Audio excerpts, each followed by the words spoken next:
Bien, pues si se dan cuenta, este texto que es de Bacchiario, el de Fide de Bacchiario, son dos cuestiones.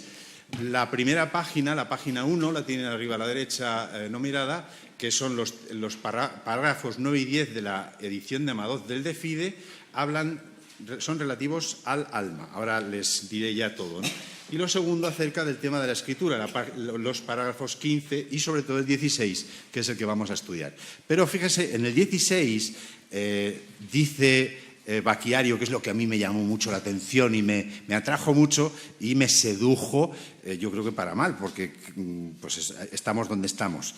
Virgen es aquella doctrina que no es conocida para ningún varón eclesiástico, dice otra versión, o católico, sino que siempre... Fíjense cómo dice Timoteo y cómo engancha perfectamente con toda la tradición heresiológica anticristianista entre mujeres. Y ahora dice Bacchiario, que es el maestro de dar la vuelta a la tortilla.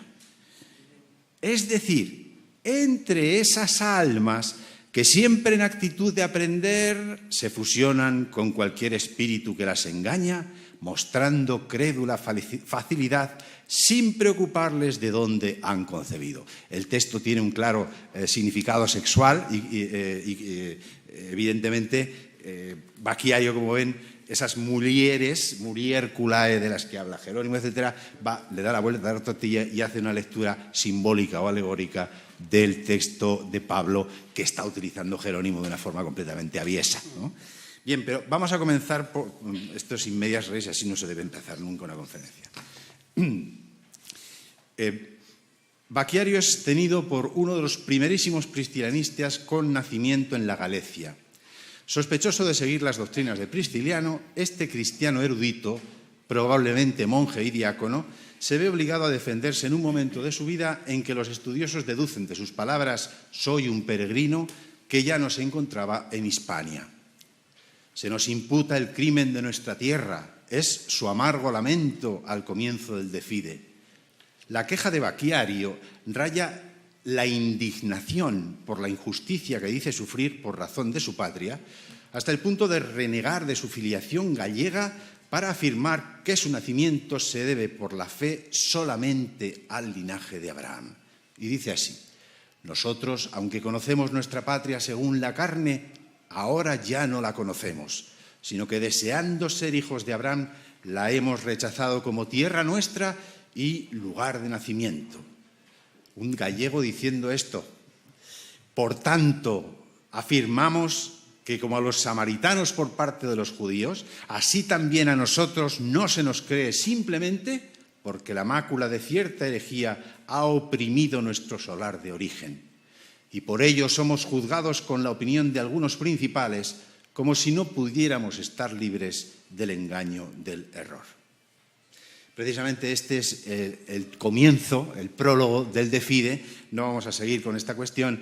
Para mi estudio me parto de dos postulados previos, porque si no tendríamos que remontarnos al principio de los tiempos. Primero, el de Fide depende en parte de la apología en defensa de su fe que Rufino de Aquileia escribe al obispo de Roma, Anastasio, a mediados del año 400, con lo cual que tenemos la franja por arriba, que nunca sé si es terminus antequem o terminus postquem. Segunda datación de Manlio Simonetti y seguida por la mayoría de los estudiosos. Aldama limita dichas coincidencias, que es el que estudia esta relación Rufino y Bacchiario, a los pasajes dedicados a la Trinidad. Fíjense en la primera parte, a Cristo y a la resurrección de la carne. Pero, en mi opinión, no solamente hay coincidencia o hay dependencia de Bacchiario con respecto de Rufino en esos tres primeros elementos, que son el núcleo del símbolo, sino también en el origen y la naturaleza del alma humana, que es el primer punto de declaro mi fe. ¿Qué pienso yo acerca de? Primero hay siempre lo ven aquí, y con eso ya, la estructura del de Fide tiene 4 partes. Un contexto que motiva el escrito, del que hemos leído parte, este prólogo amargo de Bacchiario. Dicen, ya que me obligan, voy a declarar mi fe contra aquellos que me están vituperando. El segundo, esta exposición del símbolo, que tiene esos tres elementos, y lo vamos a ver ahora otra vez. El tercer punto, los aspectos dogmáticos acerca del sentir del autor, que piensa, lo vamos a ver ahora también. Y por último, hay una peroratio bastante dura, además, contra todos aquellos que no se crean, forma parte del tópico, todos los que no crean que lo que está diciendo es verdad, son anatemas. Y todos aquellos que crean que lo que está diciendo no es verdad, también son anatemas. O sea, en el fondo él es el que realmente encarna y está defendiendo la fe de la Iglesia. Pero esto es un tópico, no hay por qué entender nada más de Bacchiario. Pero fíjense, el segundo punto, que son los que decía Aldama, que eran comunes, mejor dicho, que había dependencia de Bacchiario con respecto de Rufino, son esos tres: Trinidad, Cristo, resurrección de la carne. Los números romanos entre corchetes refieren a los párrafos de la edición de Madoz. Y luego los aspectos dogmáticos acerca del sentir del autor, fíjense, son hasta 11. El origen y la naturaleza del alma humana, del que vamos a tratar, el diablo y su condición perversa. Todos estos, es que si no, además es muy amplio y no se puede todo. La abstinencia de la carne y sus motivos, el matrimonio y la virginidad. El 8, la penitencia como opción restauradora tras el bautismo. El 9, el canon de la Escritura como equilibrio entre el Antiguo y el Nuevo Testamento y los libros no canónicos, que es el que tienen traducido sin el texto. El 10, las novedades doctrinales fruto de erróneas interpretaciones de la Escritura canónica, que sería el párrafo 16, que se lo tiene en contexto y traducción. Y el último, la práctica del ayuno conforme a las normas eclesiásticas y el sentido del mismo. Insisto, vamos a hablar del origen y naturaleza del alma y de las novedades doctrinales fruto de erróneas interpretaciones de la Escritura no canónica. Referimos, insisto en esta cuestión, Bacchiario depende en alguna manera de Rufino en el origen y la naturaleza de la alma humana. Y como esto no está visto por otros autores, tengo en cierta medida que justificar por qué lo digo. Aquí lo tienen. Fíjense, tienen el texto de Bacchiario, el texto de Rufino. Si leemos el texto de Rufino en la Apología al Atanasio, pongo simplemente un apartado. Rufino dice, yo he leído mucho acerca del alma. El tema del alma es un tema en conflicto ya a principios del siglo V. Agustín dice, sobre el alma piensan esto y esto. Yo no soy capaz de decir cuál de ellas es la opción. Rufino sigue este esquema y ahora lo veremos, el triple esquema, pero dice, yo he leído muchas cosas, pero confieso, si se me pregunta acerca del alma, que evidentemente, de esta cuestión he leído muchas cosas, pero no tengo tampoco mucha idea. Pero sí que dice haber leído muchas cosas. Y esto es como lo del examen. Que copia el examen, fulanito copia el examen de menganito y fulanito dice, yo esta pregunta no me la sé. Y el que le copia dice, yo tampoco. Bueno, pues aquí pasa una cosa similar. Dice, si se me pregunta, ya estamos en el texto de Bacchiario aquí, si se me pregunta de dónde ha sido hecha el alma, confieso que no lo sé y reconozco que no he leído en ningún lugar. O sea, yo tampoco lo sé, ¿no? Este ha leído, yo no he leído. Y por ello no me enrojezco por mi impericia, porque no estoy versado en la lección. Tienen ahí la traducción de todas las maneras, ¿no? Y efectivamente, yo creo que este es un dato suficiente como para confirmar que también en el tema del alma la dependencia de Bacchiario con respecto de Rufino está clara, ¿no? Pero esta dependencia hay un momento que se destaca, o sea, se distancia. ¿Por qué? Pues porque Rufino sigue con la descripción clásica de las teorías acerca del alma, y sin embargo,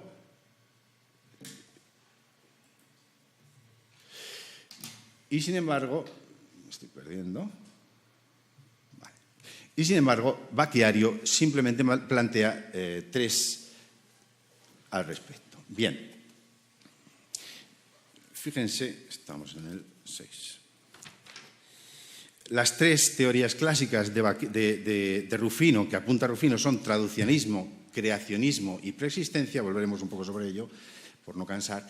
Y lo que hacía Bacchiario es dos cuestiones. Me pregunto si el alma, hace dos negaciones que son dos acusaciones. El alma, yo tengo claro, no he leído nada, pero tengo muy claro respecto a la fe de la Iglesia que ni es una parte de Dios, ni procede de criatura ninguna. Y acaba con una afirmación, sino que procede de la voluntad de Dios. Dos negaciones que son dos críticas y una definición, o al menos es lo que él cree, que procede, lo que manifiesta creer, que procede de la voluntad de Dios. Fíjense, el tema es complejo, la lectura parece, bueno, pues me decía ayer Pedro, es un texto fácil, y es verdad que es un texto fácil, pero después uno empieza a leer y dice, bueno, ¿y esto qué quiere decir de criatura alicua?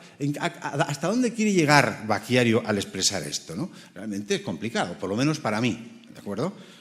Bien, en comparación, por analogía, con lo que dice de la carne en este mismo texto, lo tienen ustedes, que dice ex mundi substantiae qualitatibus, voy a hacer una analogía porque, de la misma manera que la carne procede de ex mundi substantiae qualitatibus, el alma procede ex dei tantum voluntate. ¿De acuerdo? Y, según, en mi opinión, este pasaje podría interpretarse de la siguiente manera. Voy a parafrasear el texto que tienen ustedes ahí. Los testimonios de la Escritura muestran que el alma es una criatura. Así lo deduce Bacchiario de la cita de Jeremías que tienen ustedes en el texto.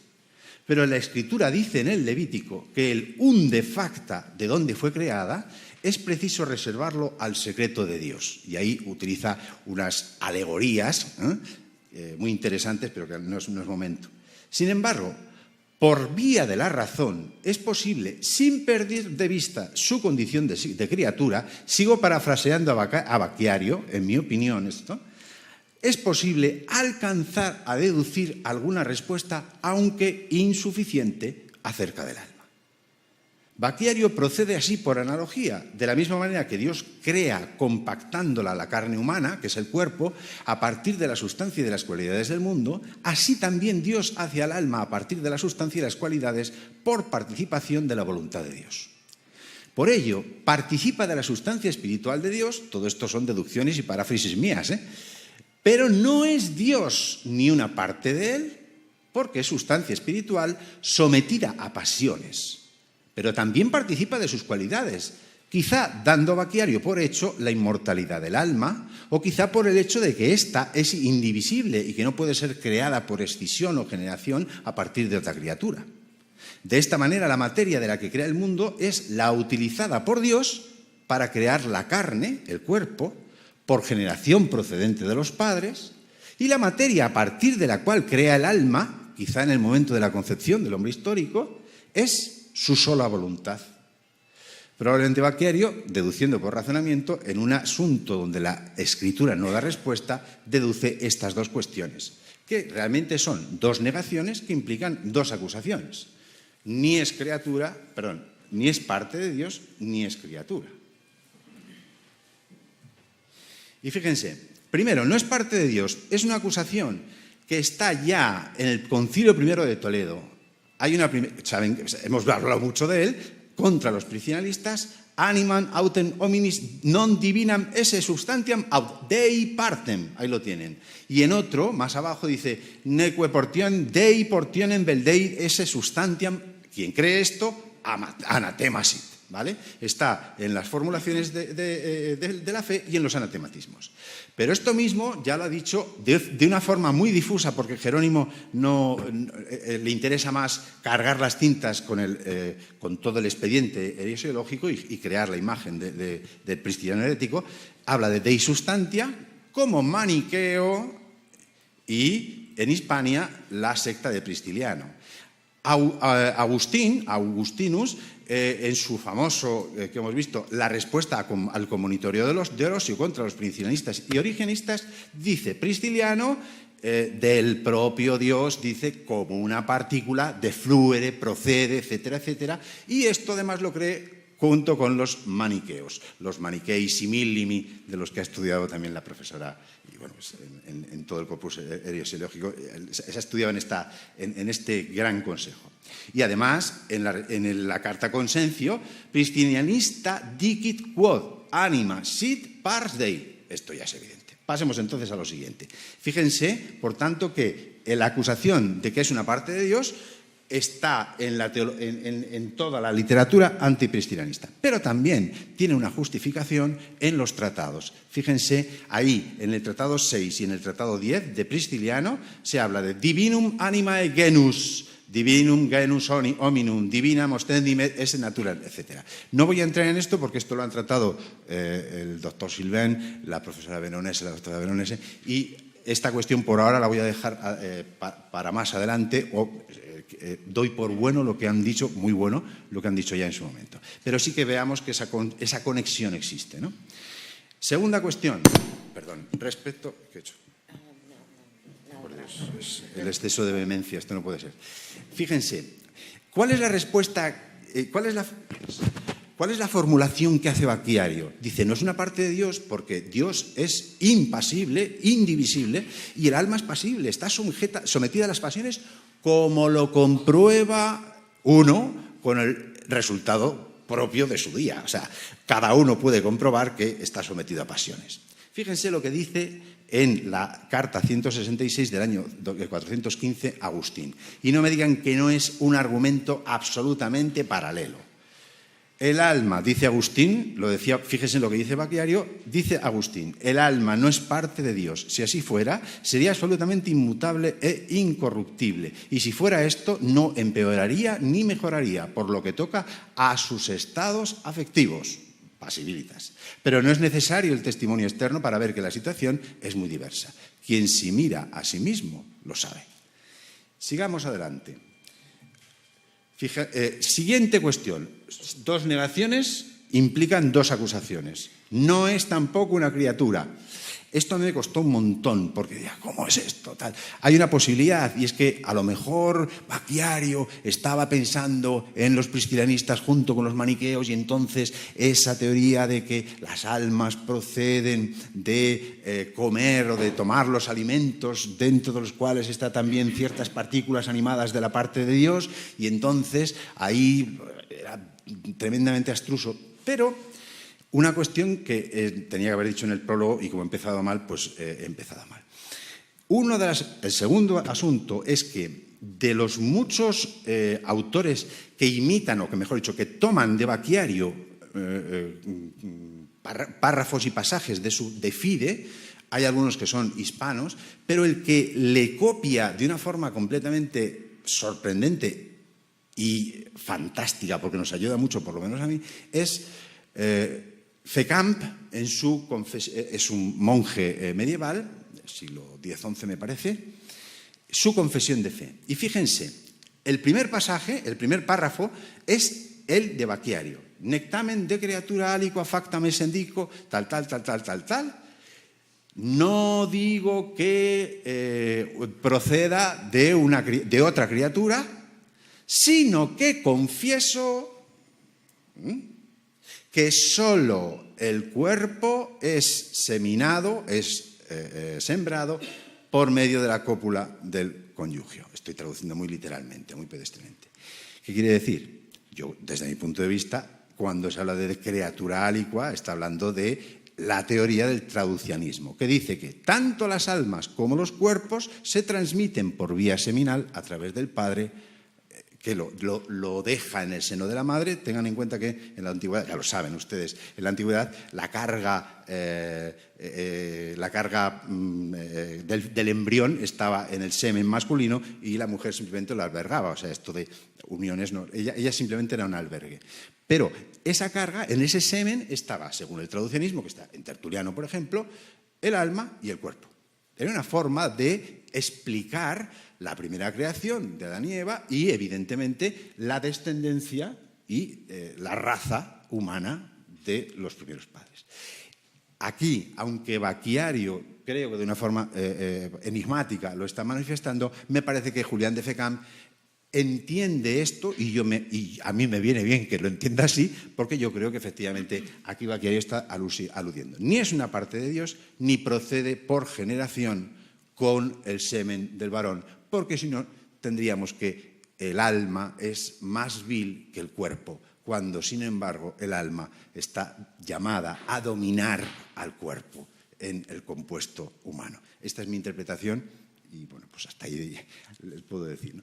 Pero la siguiente, pues, hemos visto efectivamente que correlato de la acusación a Prisciliano sobre el alma parte de Dios, la hay también en el traducianismo, y esta es la cuestión que es sorprendente, por lo menos yo no he encontrado nada y me sigue dando vueltas.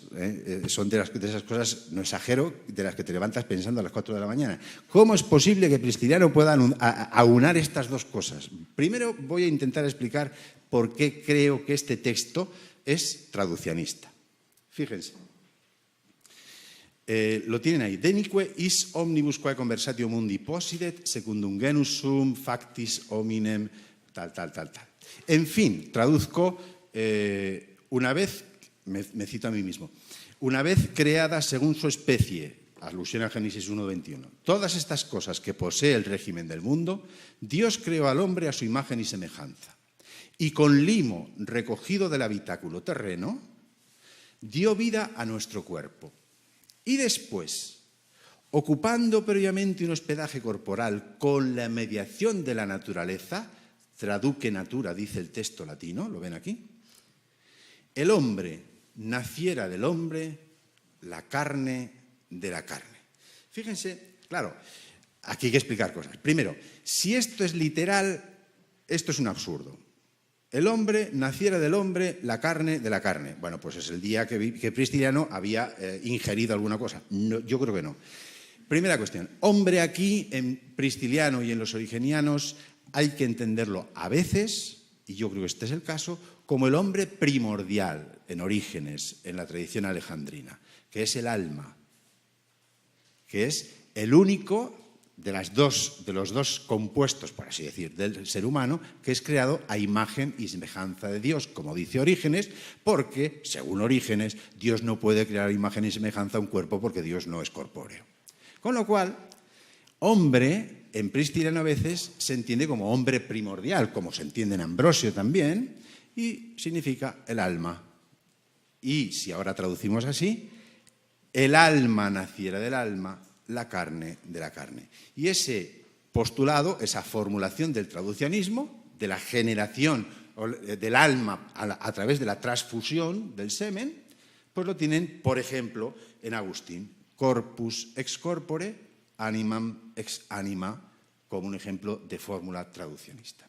Evidentemente, esta situación, que si esto es cierto respecto de lo que digo de Prisciliano, conviene revisarlo. Yo lo dejé en su momento en stand-by y sigue preocupándome porque hay que aunar esa divinum anima genus con esta concepción traducianista. Pero bueno, todo seguro que tiene alguna resolución, ¿no?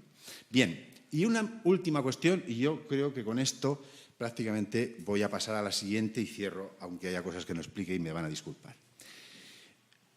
Dos negaciones, dos acusaciones, una afirmación, su defensa, sed ex Dei voluntate formari, sino que es formada a partir de la voluntad de Dios.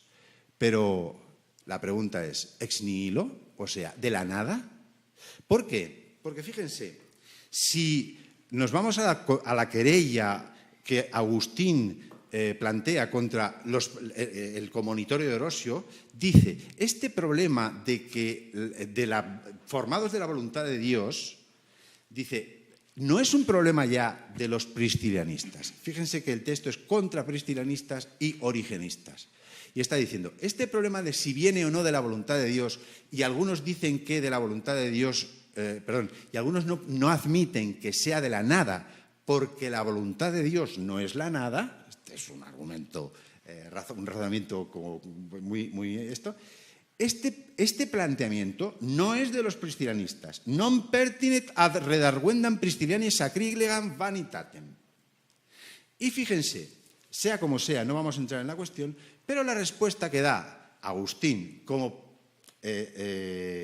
prevención a aquellos que niegan la creación ex nihilo o la formulación ex nihilo para la creación del alma, es lo mismo que responde Bacchiario, pero de otra manera. No niega, Bacchiario no admite o no defiende el ex nihilo, pero sí que dice, pero existe una materia a partir de la cual se forma el alma, que es la propia voluntad de Dios. Ipsa voluntas eius materia est eorum quae fieri autatatata. Con lo cual, ahí evidentemente hay una cuestión que hay que matizar más, pero que este problema ex nihilo está planteado de forma no precisa, pero sí secundaria, en esta cuestión. Pero la cuestión tiene más meollo y más miga todavía cuando resulta que la formulación ex dei tantum voluntate formari de Bacchiario está en el Concilio de Toledo. Yo cuando lo vi digo, ¿esto qué es? Fíjense, sed creaturam dicimus divina voluntate creatam. Está hablando del alma. Digo, ¿esto qué es? Pero, ¿cómo es posible? Y fíjense, el tema del de nihilo, o del ex nihilo, es una de las cuestiones que con el asunto de los dos hábitos, y me parece que ya estoy acabando, con el asunto de los dos hábitos, cuando los dos hábitos van y vienen, que lo hemos contado esta mañana, resulta que dice, cuando vuelven empiezan a decir cosas muy interesantes acerca de la Trinidad, de no sé cuántos, está aquí. Y todas estas cosas fueron recogidas por los sabios, sapientibus priscilianistas, hicieron un retocado y como que cambiaron un poco esa doctrina. Pero el problema del ex nihilo no lo resolvieron y aún pervive hoy día. No, es una conclusión apresurada, pero es muy sintomático que el tema del ex nihilo, que en principio, si no estoy equivocado, viene a responder a los que piensan que la materia es eterna, y entonces el argumento ex nihilo implica que hay una creación ex nihilo de la materia informe, que hay en el Génesis, para que luego esa materia informe reciba el ornato del verbo de Dios, ¿no? Entonces, claro, si el tema del ex nihilo surge contra los que piensan que la materia es eterna y metemos dentro del mismo saco también al alma, que es creada, pero se resisten, pienso yo, a decir que es ex nihilo, porque eso pertenece más al ámbito de lo que sería la creación material. Última cuestión. A mí me llamó muchísimo la atención el asunto del Virgo y la doctrina, no mires a una virgen. Este tema está en Orígenes, en el comentario a Mateo, series 44. A menudo, sin embargo, es aconsejable huir ante la palabra. Fíjense cómo hay muchísimos... Igéas les recuerda el texto que están leyendo de Bacchiario, el 16. Dice, a menudo, sin embargo, es aconsejable huir ante la palabra anticristo y la ciencia del nombre falso, especialmente cuando el hombre aún no es apto... y sé que no lo sé y que no me enrojezco por ello, no es apto para tener dentro de sí mismo al Señor, que hace que los argumentos persuasivos de la mentira sean matados con el aliento de su boca, del Señor que está dentro. Y cuando no se eleva a tal altura que tiene en sí mismo a aquel que con el esplendor de su advenimiento destruye todo discurso persuasivo que tiene apariencia de la verdad y pretende ser igual a la verdad, que yo creo que van por ahí el tema de las fábulae, peregrinae et ignotae.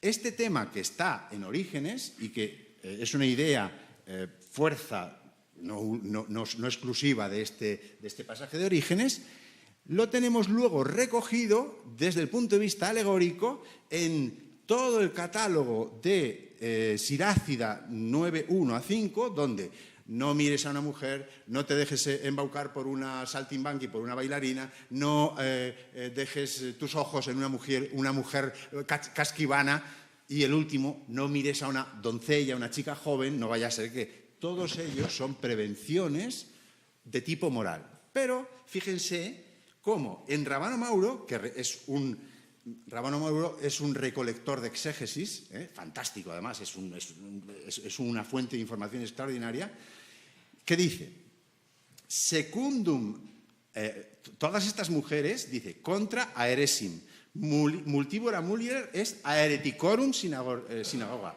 saltaticem aereticorum turbam, virginem dice, no mires a una virgen, no caigas por su ornato, por su belleza, decore illius. Y dice, mystique, es una forma de interpretación de la escritura, habla de non debemus amare decorem eloquentiae a hereticorum amare. Con lo cual, esta interpretación de la Virgen Neins Pexeris como virgen doctrina herética que está en el De Fide de Bacchiario tiene un precedente general que es el simbolismo de Orígenes, y lo tenemos ya en este catalogador de alegorías y de símbolos que es Rábano Mauro. Con lo cual, lo que está haciendo Bacchiario, o de forma original, porque aplicado a este pasaje de Sirácida sería original, tomado en todo caso de Orígenes, pero está dándole la vuelta a la tortilla a un tema tradicional, y es que la Virgen, en el ámbito de la herejía, era la Iglesia, y la herejía era doctrina adulterina, y eso lo vemos completamente cambiado por Bacchiario. Es un trastocar toda la exégesis, y es un arte, evidentemente, pero es un maestro del simbolismo, ¿no? Y simplemente, ya con esto cerramos. Discúlpeme el apresuramiento, espero que haya quedado al menos alguna cosa clara, y por lo menos, bueno, pues hemos rendido honor a este gallego que renunciaba de su patria porque le tenían machacado con que por ser gallego era priscilianista. De acuerdo, muchas gracias. Muy bien, muchas gracias.